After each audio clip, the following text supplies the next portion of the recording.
I'm Brooke Fabricant. We've lived here for 17 and a half years. I'm the resident ranger. My primary responsibility is patrolling the trails on a mountain bike and managing the 6 or 7 student work-study students or volunteer students to patrol the trail.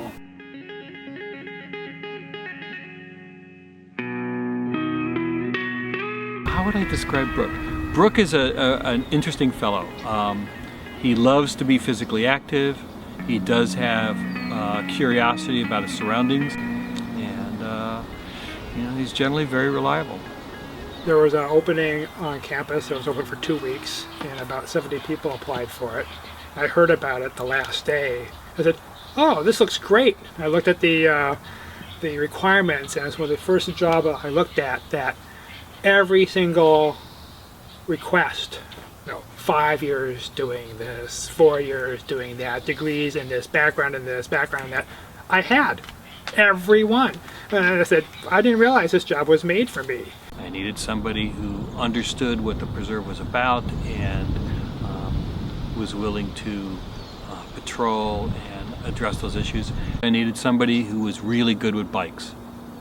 Good at mountain biking, good at managing and maintaining them. And Brooke is extraordinarily skilled at it. That was one of the important criteria.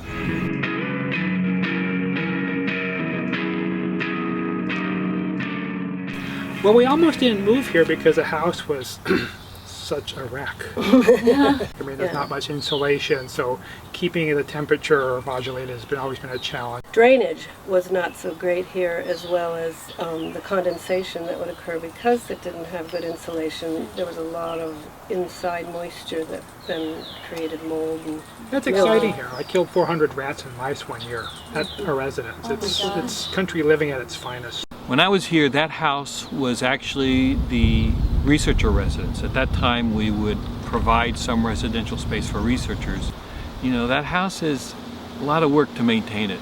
It's not what I would call first-class residential space. It's always been my intention that we would replace or upgrade that facility.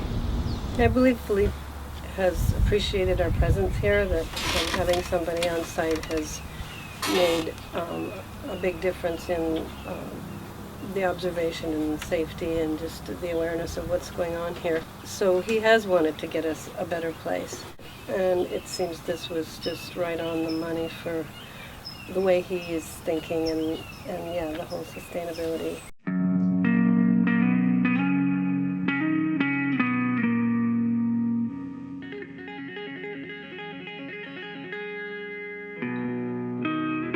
First of all, when I heard that Stanford was interested in competing in the solar decathlon, I was thrilled because I had been watching it for years, and when I got involved, I wasn't even thinking about Stanford's solar decathlon house coming here. I was just more interested in really encouraging and supporting their effort. The subject came up of where to put the Stanford solar decathlon, and one of the options was the Stanford farm.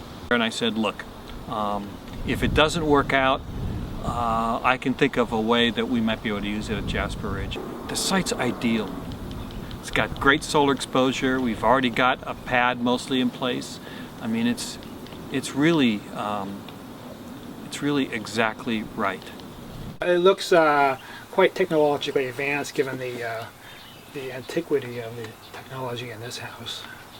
Yeah, I didn't hear much about it, and in fact, I think you were even keeping it fairly quiet from me for a while, just because we've had lots of discussions in the past about, well, maybe we'll have this, maybe we'll have that.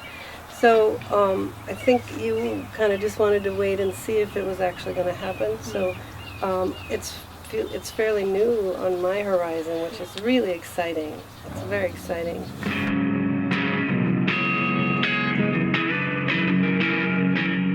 It means we walk the talk. That's what it really means. When we talk about minimizing the human footprint, when we talk about meeting our mission of research, education, and natural systems and conservation, how we do things here is in keeping with that mission. I think just our general lifestyle would automatically fit fit into that. And then I think just having a place like that would be incentive as well to think about it further and do more. I think it's a very, very cool house, and I really like the way they thought about it. I think the concept is really interesting, and if I could live in it, I would.